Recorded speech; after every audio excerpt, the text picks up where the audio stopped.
පාඩමට hypothesis testing නැත්නම් සිංහලෙන් කිව්වොත් කල්පිත පරීක්ෂා. මොකද්ද මේ hypothesis testing එකක් කියලා කියන්නේ? hypothesis testing එකක් කියලා කියන්නේ අපි මොකක් හරි ක්‍රියාමාර්ග දෙකක් තියෙනවා නම් ඒ ක්‍රියාමාර්ග දෙකෙන් එකක් මොකක් හරි එකක් තෝරගන්න අපි sample statistic යොදාගෙන එන්නේ ඒ විදිහ process එකක් කරනවා. එන්නේ ඒ විදිහ process එකකට අපි කියනවා hypothesis testing එකක් කියලා. මොකද්ද මේ hypothesis testing එක අරමුණ objective එක මොකද්ද? hypothesis testing එක objective එක අපි ගන්න population parameter එක අපි හිතමු theta කියලා කිව්වයි කියලා.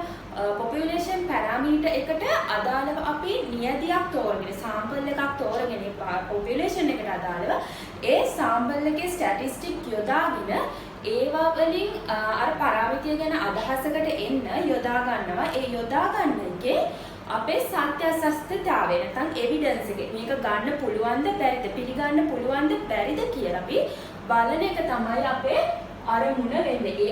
ඒ විදිහට බලලා ඒ හරහා අපි ඩිසිෂන්ස් වලට එන මෙන්න එක තමයි hypothesis testing වලින් අපි කරන්න යන්නේ. එතකොට මේකදී අපි hypothesis testing වල ප්‍රධාන වශයෙන් යොදා ගන්න කල්පිත නැත්නම් hypothesis දෙකක් තියෙනවා. ඒ තමයි null hypothesis එකයි alternative hypothesis එකයි. null hypothesis එක අපි H0 කියලා තමයි සංකේතවත් කරන්නේ. alternative hypothesis එක අපි H1 නැත්නම් HA විදිහට සංකේතවත් කරනවා. එතකොට මොකද්ද මේ null hypothesis එකක් කියලා කියන්නේ? අපි හිතමු අපි මොකක් හරි සංග්‍රහණයකට අදාළව මොකක් හරි ස්ටැටිස්ටික් එකක් ගන්නවා කියලා. ඒ ස්ටැටිස්ටික් එක තමයි වෙන්නේ කියලා අපි උපකල්පනයක් කරනවා. ඒ උපකල්පනය අපි H0 විදිහට තමයි දක්වන්නේ. උදාහරණයක් විදිහට ගත්තොත් මොකක් හරි population එකක mean එක අපි හිතමු 10 වෙනවයි කියලා උපකල්පනය කරනවා කියලා.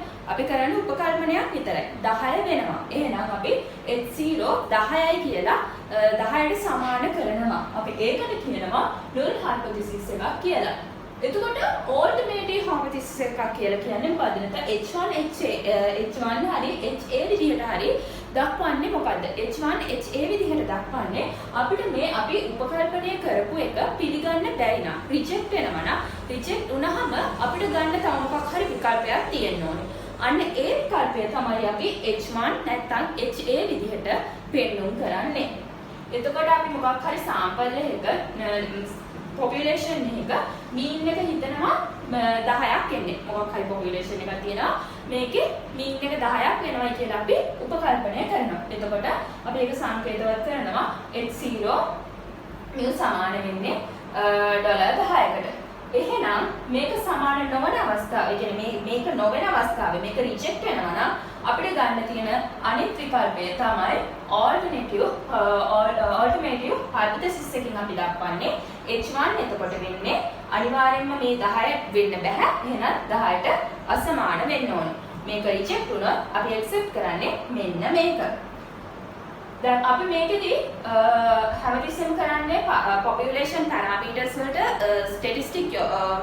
sample statistic යොදාගෙන ඒක evidence එක බලන එකනේ. එතකොට අපි sample statistic එක අදාළ කරගෙන තමයි මේකදී විකල්ප ගැන decisions වලට එන්නේ. එතකොට අපි මේක accept කරන්නේ අපිට එන sample එකේ mean එක x bar නැත්නම් close වෙනවා නම් අපේ true mean එකට. ඒ කියන්නේ population mean එකට close වෙනවා නම් අපි මේක accept කරනවා. එහෙම වෙන්නේ නැත්නම් ඒ කියන්නේ ගොඩාක් ඈතින් නම් අපිට එන sample mean එක තියෙන්නේ ගොඩාක් far away නම් true mean එකට වඩා අපි ඒක reject කරනවා.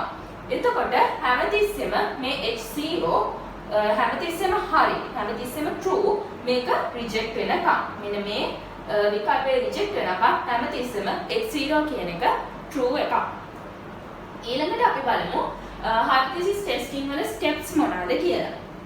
පළවෙනි step එක තමයි state hypothesis. ඒ කියන්නේ අපි H0 HA decide කරන්න ඕනේ. ඒ වගේම මේක එන්නේ one tail testing එකක්ද නැත්නම් two tail testing එකක්ද කියලා බලන්න ඕනේ. මේ විදිහට එක පැත්තකට විතරක් tail එක ගෙනවනම් අපි ඒකට one tail testing එකක් කියලා කියනවා. දෙපැත්තම tails වලින් අපි decision වලට එළඹෙනවා අපි ඒක two tail testing එකක් කියලා කියනවා. එතකොට දෙවෙනි step එක තමයි choose appropriate test statistic and sampling distribution. තුන්වෙනි step එක choose level of significance. ඒ කියන්නේ අපි කලින් කතා කරලා තියෙනවා alpha ගැන. අන්න ඒක ගැන තමයි මෙතන choose level of significance කියලා කියන්නේ confidence level එක නැත්තම්. ඊට පස්සේ හතරවෙනි step එක තමයි construct a decision rule. මේ විදිහට අපි decision rule එක මේ create කරගන්න ඕනේ. ඊට පස්සේ පස්වෙනි step එක computation. ඊට පස්සේ හයවෙනි එක අපි එකෙන් නිගමනයන්ට එළඹෙනවා මේක conclusion.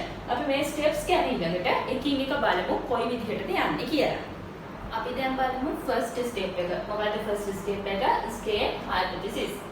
මේකෙදි කරන්නේ අපි H0 HA state කරන එක. තව මේක one tail එකක්ද two tail එකක්ද බලනවා කියලා අපි කලින් කිව්වා.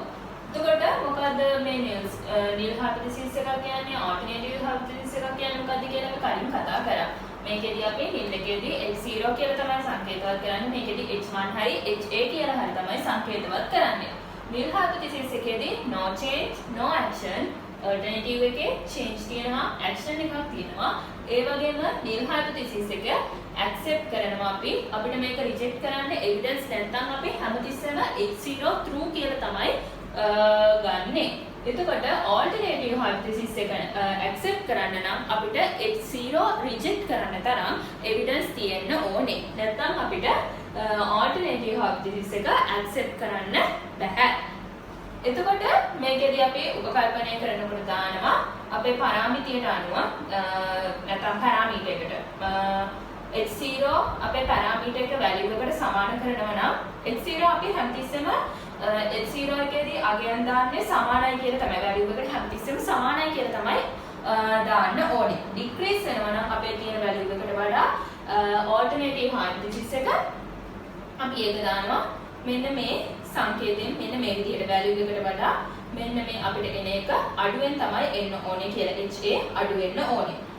ඩිෆරන්ට් එකක් කියන්නේ කො චේන්ජ් එකක් නම් වෙන්නේ අනිවාර්යෙන් මේක වෙන්න බෑයි කියලා අසමානයි කියන ලකුණෙන් තමයි අපි HA සංකේතවත් කරන්නේ. ඉන්ක්‍රීස් එකකදී මේ වැලියු එකට වඩා අපි ගන්න අගය විශාල වෙන්න ඕනේ කියලා තමයි අපි උපකල්පනය කරන්නේ. මේ ගණන් වල අපිට fallen below කියලා එනවනම් fallen below කියලා එනවනම් මෙන්න මේ විදිහට උපකල්පනය දෙන්න ඕනේ. average එකක් ගන්නවා නම් මේ විදිහට උපකල්පනය දෙන්න ඕනේ. more than කියලා අපිට තියෙනවා නම් ගාණි කියලා මෙන්න මේ විදිහට තමයි උපකල්පනය යෙදෙන්න ඕනේ. ඒ කියන්නේ fallen below 10 ඒ විදිහට දෙනවා නම් මේකට ගන්නවා. average of 10 ඒ විදිහට දෙනවා නම් මෙහෙම more than 10 කියලා කියනවා නම් මෙන්න මේ විදිහට ගන්න ඕනේ. step 1 වල process එක ඔන්න ඔය විදිහට තමයි වෙන්නේ. අපේ දෙවෙනි step එක තමයි choose appropriate test statistics and sampling distribution. අපි hypothesis testing වලදී කිව්වා අපි parameters population parameters වලට අදාළව යොදාගන්නේ මොනවාද sample වල statistic යොදා ගන්නවා කියලා. එතකොට මොනවද මේ population parameters වලට එන්නේ? theta, mu, p කියන ඒවා තමයි එන්නේ. mu කියලා කියන්නේ අපි mean එක සංකේතවත් කරන්න ගන්න එක. p කියලා කියන්නේ මොකක් හරි අපි probability එකක් හරි දෙනවා නම් මේ විදිහට use කරනවා. sample statistic වලට use කරන්නේ එතකොට theta hat, x bar and p hat කියන ඒවා. එතකොට අපි මේකේ යොදා ගන්න සූත්‍ර ඩිසයින් වෙනවා z distribution වලින් යනවා නම් නැත්නම් normal distribution වලින් යනවා නම් z විදිහට යොදා ගන්න ඕනේ. t distribution වලින් යනවා නම් අපි ඒක t විදිහට use කරන්න ඕනේ. මෙන්න මේ විදිහට අපි z calculate කරගන්න t හරි z හරි calculate කරගන්න මේ විදිහට අපි අගය calculate කරගන්න සූත්‍රය යොදා ගන්නවා. theta hat minus mu බෙදීම x sigma theta hat ඒ විදිහට x bar ඍණ mu ඊට පස්සේ ඒකම බෙදන්න ඕනේ sigma වල බෙදීම n වල වර්ගමූලයෙන් ඒ විදිහට අපි එක සූත්‍ර යොදා ගන්නවා. Whereas in statistic decision making මේකෙදී අපි H0 HA බේසිස් කරගෙන ගන්න ඩිසිෂන් අනුව අපිට එරර්ස් වෙන්න පුළුවන්. එරර්ස් දෙකක් වෙන්න පුළුවන්. එක එරර් එකක් අපි ඇල්ෆා විදිහට දක්වනවා, අනිත් එරර් එක බීටා විදිහට දක්වනවා. නැත්නම් එක රින ඇල්ෆා විදිහට දක්වනවා. මොනවාද මේවා කියලා අපි බලමු.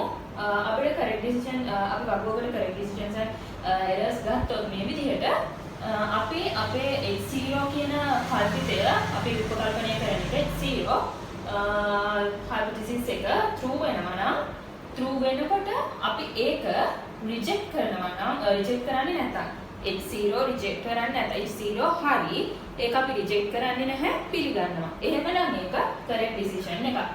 ඒ වගේම HA කියන එක නැත්නම් H0 නෙමෙයි අනිත් එක හරියනකොට අපි H0 reject කරන්න ඕනේ. HA නම් හරියන්නේ අනිවාර්යයෙන්ම අපි කිව්වා H0 කියන එක reject වෙනවා කියලා. එහෙම පිළිගන්නවා නම් අපි ඒක correct decision එකක් විදිහට දක්වනවා. අපි බලමු මොකද්ද මේ type 1 error එක කියලා. type 1 error එකක් කියලා කියන්නේ H0 true වෙනකොට අපි H0 reject කරන්නේ නැතුව H0ම පිළිගන්නවා නම් අපි ඒ විදිහට ඒකට type 1 error එකක් කියලා කියනවා. දැන් අපි මේක සංකේතවත් කරනවා alpha කියලා. මේක තමයි අපේ වෙන්න පුළුවන් බරපතලම error එක. අපි alternative hypothesis එක true වෙනකොට අපි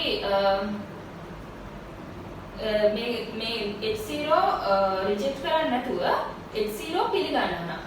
අපි එතකොට එතන error එකක් වෙනවා. HA නම් true වෙන්නේ අපි පිළිගන්න ඕනේ HA. හැබැයි අපි HA පිළිගන්නේ නැතුව H0 තමයි පිළිගන්නේ. එහෙනම් මෙතන error එකක් වෙනවා. අපි ඒකට කියනවා type 2 error එකක් කියලා. නැත්නම් අපි මේක beta විදිහට දක්වනවා. නැත්නම් එක ඍණ alpha විදිහට දක්වනවා. අපේ තුන්වෙනි ස්ටෙප් එක වෙන්නේ choose level of significance. significant level එක ඩිසයින් කරන එක තමයි අපේ ස්ටෙප් 3 වෙන්නේ. ඒ කියන්නේ type 1 error එක පදනම් කරගෙන තමයි අපි මේ significance level එක decide කරන්නේ.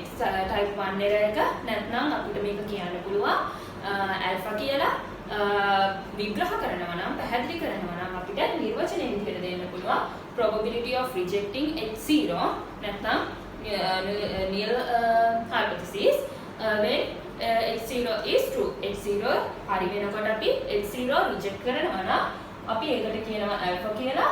මේ alpha අගය අපි සාමාන්‍යයෙන් commonly use කරන්නේ 5% කියලා. 5% කියන්නේ අපි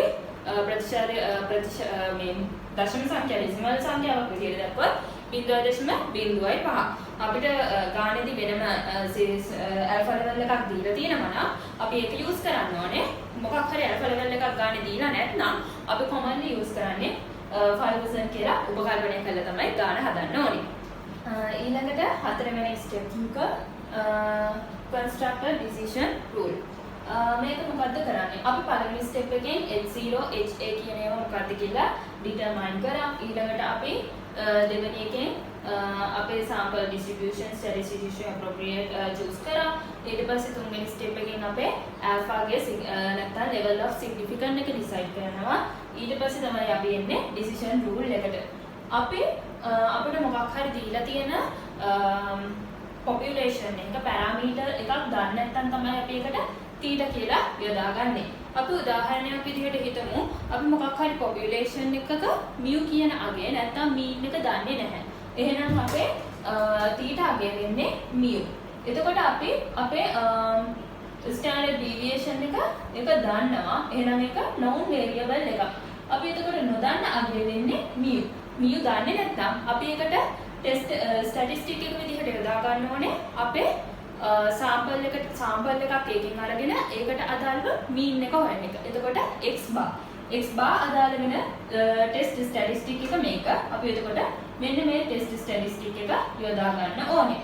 එතකොට අපේ මේ alpha ගේ තමයි අපිට decide කරන්නේ H0 reject කරන ප්‍රමාණය කොච්චරක්ද කියන එක depend වෙන්නේ alpha මත. එතකොට මේ alpha මත අපිට අපේ ටෙස්ටිං එක 1 tail එකක්ද නැත්නම් 2 tail එකක්ද කියලා decide කරන්න පුළුවන්. average එකක් වගේ දෙනම නම් අපි යොදාගන්නේ ටෙස්ටිං එක 2 tail එකක් විදිහට increase decrease දෙනම නම් අපි 1 tail එකක් විදිහට යන්නේ. two tail එකක් විදියට යනවා නම් අපි මේකට එක කොටසක් ගන්න නම් alpha අගය දෙකට බෙදලා ගන්න ඕනේ. alpha අගයෙන් තමයි අපේ නිල් hypothesis එක රිජෙක්ට් කරනවද රිජෙක්ට් කරන ප්‍රමාණය පෙන්වන්න කරන්නේ. ඒ කියන්නේ h0 හරියනකොට අපි h0 රිජෙක්ට් කරනවා නම් අන්න ඒ ප්‍රතිශතය තමයි alpha වලින් පෙන්වන්නේ. එතකොට මේ decision rule එකේ define කරන්නේ the range of values of the test statistic of h0 is rejected in favor to ha. ට අනුකූලව h0 reject කරන එකේ අපි මේ ප්‍රදේශය values ප්‍රදේශය තමයි අපි මේකෙදි decide කරන්නේ. මෙන්න මේ ප්‍රදේශයේදී අපි h1 ha නැත්නම් h1 accept කරනවා, මේකෙදි h0 reject කරනවා. මේ අපි පාඩ කරලා තියෙන පැත්තෙන් තමයි අපි h0 reject කරන ප්‍රමාණය තීරණය වෙන්නේ. අනිත් කොටස වෙන්නේ එතකොට ha නැත්නම් h1 accept කරන ප්‍රදේශය. ඊළඟට step 5 එක computation. අපි අපේ ගානට අනුකූලව අපි මේකෙදී decide කරන්න ඕනේ අපි කොයි statistic method එකද use කරන්න ඕනේ කියලා. test statistic එකද use කරන්න ඕනේ කියලා. අපි අපේ ගානට අදාළව mu කියන parameters වල mu කියන එක විතරයි නම් unknown. අපි අපි ඒකෙදි නියදී ගන්න ඕනේ නැත්නම් sample එකෙන් ගන්න ඕනේ mean එක විතරයි. කියන්නේ x bar අගය විතරයි. එහෙමනම් අපි මෙන්න මේ testing statistic එක යොදා ගන්නවා. අපි mu කියන අගයයි sigma කියන නැත්නම් standard deviation එකයි කියන අගයන් දෙක mean එකයි standard deviation එකයි දෙකම unknown නම් අපි මෙන්න මේක use කරන්න ඕනේ. ඒකෙදි අපි sample එකේ mean එක x bar හොයා ගන්න ඕනේ. ඒ වගේම standard deviation එක s විදියට යොදා ගන්න ඕනේ. sample proportion එකක් නම් එන්නේ අපි ඒකෙදි මෙන්න මේ සූත්‍රය තමයි use කරන්න ඕනේ. ඒ කියන්නේ අපිට අගයන් දෙන්නේ probability එකක් විදිහට එනවා නම් proportion එකක් විදිහට එනවා නම් අපි ඒකෙදි යොදා ගන්න ඕනේ මෙන්න මේ සූත්‍රය. අන්තිම ස්ටෙප් එක තමයි මේක conclusion නැත්නම් හරියන ස්ටෙප් එක. මේකෙදි අපි කරන්නේ decision එකකට එළඹෙන එක.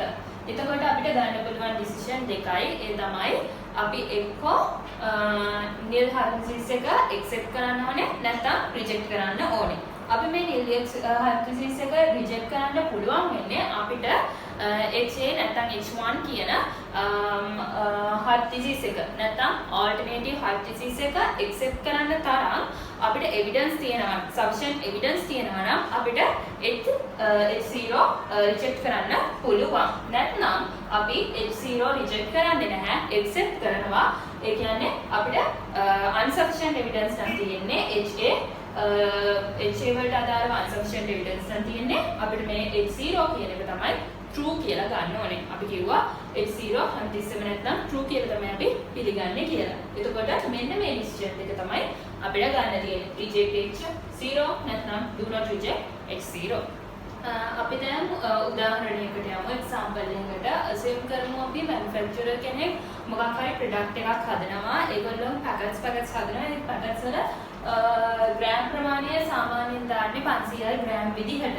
මේක normal distribution එකක් විදිහට යන්නේ. එතකොට mu වෙනවා population එකේ mu වෙනවා 500 ග්‍රෑම්, standard deviation එක වෙනවලු 10 ග්‍රෑම් කියලා. එතකොට අපි මේකෙන් sample එකක් විදිහට packets 25ක් ගන්නවලු. ඒ 25 ගත්තාම අපිට ඒ sample එකේ mean එක x bar එනවා 505.6 ග්‍රෑම් කියලා. එතකොට මේකේ confidence level එක නැත්නම් level of significance එක දීලා තියෙනවා අපිට 10%යි alpha ගේ 10%යි කියලා. එතකොට අහන්නේ අපි is there evidence that the process working on this level මේ level එක යටතේ අපිට accept කරන්න පුළුවන්ද reject කරන්නද ඕනි කියලා අපි decide කරන්න ඕනේ. එතකොට අපේ පළවෙනි step 1 එක අපේ theta අගය විදිහට අපි ගන්නෙ mu අගය. මොකද අපි sample එකේදී decide වෙලා තියෙන්නේ mean එක. එතකොට අපිට මේකෙදී කොහෙවත් කියන්නේ නැහැ more than හරි lower than හරි එහෙම මුකුත් කියන්නේ නැහැ. එහෙනම් අපිට මේකෙදී බලන්න ඕනේ ඒ කියන්නේ මේ level එකේදී කොච්චරද කියලා යහන්නේ. මේ කියන්නේ එහෙනම් two tail එකක් විදිහට මොකද අපිට අඩු වැඩි වීමක් කියන්නේ නැහැනේ. decrease to increase එකක් කියන්නේ නැහැ. එහෙම යනවා නම් අපිට one tail එකකට යන්න වෙන්නේ. මේකේදී අපි යන්නේ two tail එකකට. එතකොට මේකේදී අපි මේ සමාන විදිහට use කරන්නේ. එතකොට අපේ නියල් hypothesis එක 0 එක 500ට සමාන වෙනවා. එහෙනම් අපේ alternative hypothesis එක වෙන්න ඕනේ 500ට සමාන වෙන්නේ නැහැ කියන එක. එතකොට අපේ step 2 එකට අදාළව ගත්තොත් අපේ මේ population එක කියලා තියෙනවා ගානේදී normal distribute වෙන population එකක් කියලා. ඒ වගේම අපි standard deviation එකේ අගය දන්නවා 10 gram කියලා. එහෙනම් අපි use කරන්න ඕනේ statistics testing එක විදිහට ගන්න ඕනේ. මෙන්න මේක z සමානයි x bar ඊට mu බෙදීම standard deviation එක බෙදන්න ඕනේ sample එකේ size එකේ වර්ගමූලයෙන්. ඊට පස්සේ step 3 එකේ අපේ බලන්නේ significance level එක 110යි කියලා දීලා තියෙනවා. 10යි කියන්නේ 0.1යි මේක two tail එකක් ඉඳන් අපිට අපි alpha ගේ දෙකට බෙදුවොත් අපිට එනවා 0.05 කියලා. step 4 එක decision rule එක ගැන කතා කරද්දී අපිට මේකෙදි two tail එකක් කියන්නේ මේ two tail එකේදී අපි මේ 0.5 දෙකක් හින්දා අපි බෙදලා ගන්න ඕනේ 0.10 තියෙන එක බෙදලා ගන්නවා. එතකොට 0.05 එක පැත්තකට එනවා මේ පැත්තට තව 0.05 වෙනවා. ඒ දෙක එකතු තමයි significant level එකට එන්නේ. එතකොට මෙන්න මේ level වලදී අපි මේ level වලට වැටුණා අපේ decision එකේදී H0 reject කරන එක තමයි කරන්නේ. අපි ඊට පස්සේ කලින් කතා කරලා තියෙනවා confidence level එක කොහොමද ගන්න කියලා T table එකේ set එකකින් අපිට confidence level එකට අදාළ එන අගය ගන්න පුළුවන්. එතකොට එනවා 1.64ක් කියලා. කියන්නේ මෙන්න මෙතන අගය 1.64.5. ඊට පස්සේ ඊළඟට step 5 එක මේ සූත්‍රයට අපි ආදේශ කරලා z calculator එක ගන්න ඕනේ. එතකොට අපේ x භාගය වෙන්නේ 505.6යි. ඒක ආදේශ කරනවා 506.5. mu වෙන්නේ 500යි. 500 ආදේශ කරනවා. ඊට පස්සේ sigma ගේ වෙන්නේ 10යි. 10 ආදේශ කරනවා. ඊට පස්සේ අපේ sample එක 25ක් වෙනවා. 25 වර්ගමූලය ගන්නවා. මේ ටික සුළු කරාම අපිට අගය එනවා z calculation එකට 2.8යි කියලා. ඊට පස්සේ step 6 එකේදී අපිට එන්න තියෙන්නේ making a decision කියන එක. ඒ කියන්නේ අපි H0 reject කරනවද නැත්නම් accept කරනවද කියන එක. එතකොට H calculation එක 2.8ක් පාවා අපිට. එතකොට Z distribution එක 0.5 මෙතනට එන්න ඕනේ. මෙතන අගේ 1.64යි 5. එතකොට මේ 1.64යි 5ට වඩා 2.8 කියන එක විශාල අගයක් ගන්න. ඒ කියන්නේ මේක වැටෙන්නේ මේ පැත්තට නේ 1.6ට වඩා වැඩි. එතකොට අපිට rejection area එකට තමයි H0 වැටෙන්නේ. එහෙනම් අපිට evidence නැහැ H1 accept කරන්න තරම් evidence නැහැ. significant එකක් නැහැ. එහෙනම් අපි H0 කියන එක අපි reject කරන එක තමයි කරන්නේ. මේ පැත්තට වැටෙන්න reject කරනවා. P value එක මොකද්ද P value එකෙන් කරන්නේ? අපි P value එකෙන් කරන්නේ අපි ගණනය කරගන්න test statistic එක අදාළ කරගෙන z table එක use කරලා ඒකට අදාළව අපි normal distribution එකකට අදාළ වෙන විදිහට අපේ අගය දෙනවා probability එකක් විදිහට. එතකොට අපිට උදාහරණයක් විදිහට ගත්තොත් අපිට test statistic එකේ z එක 0.52ක් ආවොත් සහ අපේ significant level එක 105ක් විදිහට දීලා තියෙනවා නම් z එක 0.5ක් විදිහට දීලා තියෙනවා නම් ඒකේ අපේ අගයෙන් z එක කීයද 1.64.5. එතකොට මේ z එක 0.5 දී අපේ value එක කීයක් යනවද කියලා අපි බලන්න ඕනි z table එක use කරලා. z table එකට අනුව මේ පැත්තට 0.5යි දෙකේ ඉන්නේ කීයද එන්නේ එතනට අදාළ අගය ගන්නවා. එතනට අදාළව අපිට සාමාන්‍යයෙන් ඉන්නේ table එක බැලුවම අපිට බලන්න පුළුවන් මේ 0.198යි 5ක් තමයි value එක එන්නේ. එතකොට අපි p value එක calculate කරන්නේ අපේ සාමාන්‍යයෙන් අපේ normal distribution curve එක ගත්තොත් curve එක අර්ධයක් වෙන්නේ කීයද 0.5. එහෙනම් අපි p value එක calculate කරන්නේ මේ පැත්තට නෙන්නවා අගේ 0.5 නැත්නම් මේ පැත්තට. හරි මොකක් හරි ඒ විදිහට එන්නේ. ඒතකොට 0.5න් අපි අඩු කරන්න ඕනේ මේ අපිට එන z value එක z table එකට දාලා වෙන value එක. එතකොට අපිට එනවා 0.3.1.5. එන්නේ විදිහට තමයි අපි p value එක calculate කරන්නේ. conclusion එක ගැන කතා කරා අපිට මේ p value එක 0.01කට වඩා අඩු වගේක් නම් ගන්න අපි ඒක හොඳයි කියලා කියන්නේ 0.01ක 0.05 අතර අගයක් p value එක එනවා අපි ඒක average කියලා විදිහට තමයි ගණන් ගන්නේ 0.05 0.1 අතර p value එකක් එනවා නම් ඒක ඇත්තට හොඳ පරීක්ෂණයක් නෙමෙයි කියලා තමයි අපි උපකල්පනය කරන්නේ. එතකොට 0.1 බිඳුවට වඩා වැඩි p value එකක් එනවා නම් ඒක bad නැත්නම් හොඳ නැති එකක් විදිහට තමයි අපි ගණන් ගන්නෙ. ඒ වගේම අපිට එන p value එක හැමතිස්සෙම significant level එකට වඩා අඩු වගේක් ගන්නව නම් අපි x0 වගේ නැත්නම් nil hypothesis එක අපි reject කරනවා. I think basically මේ lesson එකට අදාළව අපිට discuss කරන්න තියෙන ඔය ටික තමයි. ඉතින් මේ පාඩම වලට හොඳට තේරෙන්නේ නැති කියලා හිතනවා. තවත් දවසක අලුත් පාඩමකින් හමු වෙමු.